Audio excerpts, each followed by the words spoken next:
Wampum belts were a key part of Haudenosaunee history. The Haudenosaunee would mark historical events through these belts. When something significant happened that they wanted the people to remember, a belt was made. Each belt tells a story. The belts were made of beads from quahog shells, which are mostly white with purple edges and are only found on the Atlantic coast of North America. The Oneida Belt holds a great deal of significance to Oneida people. When the Revolutionary War broke out, both the British Empire and American colonists were trying to get the Haudenosaunee on their side. The colonists, they say, is that they were looking to break free from the monarchy of the British rule, and so they were looking to revolt. And that was going on in our territories, or sort of say right in our backyard of our people. Shenandoah, he was the one that said, well, maybe what we need to do is reaffirm our agreements that we made during the time of the peacemaker. And so his whole understanding was to, put together this particular belt in this way and to bring this to a grand council that was going to be held in what they call Kanaktakwait-Niyogi, which is the main central fire of the Confederacy in Onondaga.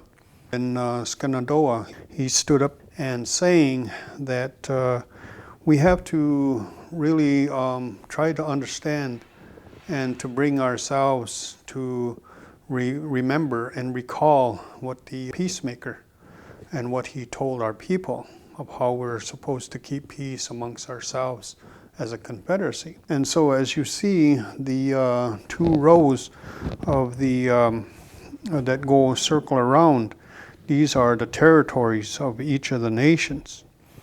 And inside of these squares are these triangle shapes, and these are representing of the fires of our nations, and to remind us that the peacemaker and the things that he had laid out, for our people, that we should always have that between each other.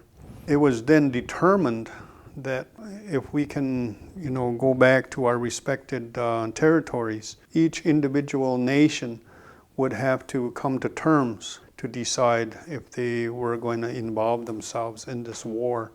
And so then at that time, that's when they said that they would close the Grand Council at this time, and they will reconvene after all of this disturbance.